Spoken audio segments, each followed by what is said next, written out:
नौकरी पक्की करने की मांग को लेकर अस्थायी टीचर जो धरना दे रहे थे दिल्ली में, उन्होंने अपना धरना खत्म कर दिया है। जो धमकी दी गई थी अरविंद केजरीवाल की तरफ से और उससे पहले शिक्षा मंत्री मनीष सिसोदिया की तरफ से, उस धमकी ने काम किया है।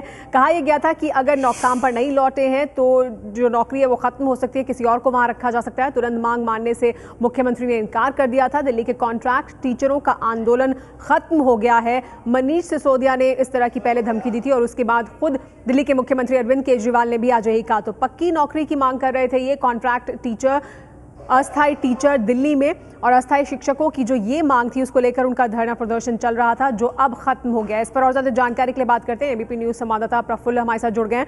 प्रफुल्ल, तो ये जो धमकी दी जा रही थी पहले मनीष सिसोदिया ने दी और उसके बाद खुद दिल्ली के मुख्यमंत्री ने, उस धमकी ने काम किया आखिरकार? देखिए, यहाँ पर कल भी और आज भी 2 दिन लगातार ये सरकार की तरफ से कहा गया कि अगर टीचर्स दोबारा काम पर नहीं लौटते, क्लासरूम्स में नहीं लौटते तो उन पर कार्रवाई की जाएगी, उन्हें हटाकर दूसरे लोगों को लाया जाएगा। और उसके बाद भी यहाँ पर जो टीचर्स थे वो मान नहीं रहते।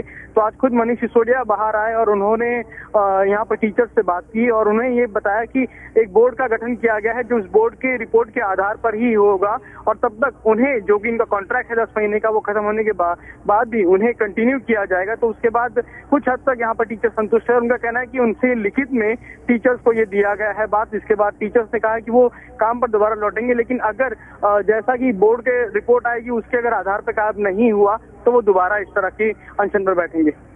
जी हाँ, तो जो बोर्ड की रिपोर्ट आएगी अगर उसको लागू नहीं किया गया तो दोबारा अनशन पर बैठ जाएंगे। लेकिन फिलहाल धरना प्रदर्शन खत्म हो गया है। आज जब दिल्ली के मुख्यमंत्री अरविंद केजरीवाल प्रेस के सामने आए अपनी उपलब्धियां गिनाने के लिए, तो उन्होंने क्या कुछ उस वक्त कहा था, सुनिए। टीचर्स हड़ताल पे हैं पिछले 15-20 दिन से। जैसे ही वो हड़ताल शुरू की उन लोगों ने उस दिन सेक्रेटेरिएट के सामने, मैं खुद गया उनसे मिलने के लिए।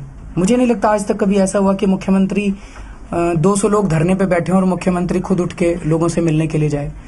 मेरा अपना ये मानना है कि हमारे देश के लोगों को धरने पे बैठना क्यों पड़े। अगर कोई धरने पे बैठा है तो हमें जाके बातचीत करनी चाहिए उनसे। तो मैं खुद उनसे मिलने के लिए गया। तो मैंने कहा भाई कब से हो ठेकेदारी पे? बोले जी 4 साल हो गए। तो मैंने कहा अगर 4 साल हो गए, 4 महीने तो दे दो हमको। अभी तो हमारी 4 दिन भी नहीं हुए सरकार बने हुए, ऐसे एकदम से कैसे कर दें? तो उन्होंने कहा नहीं जी, आप 4 महीने क्या, आप 10 महीने ले लो, लेकिन कल हमारे स्कूल खुल रहे हैं।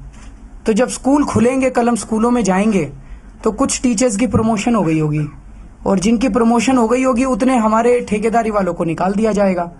तो आप ये इंश्योर कर दो कि हमारे को किसी को निकाला ना जाए। मैं अंदर आया, मैंने चीफ सेक्रेटरी से बात की।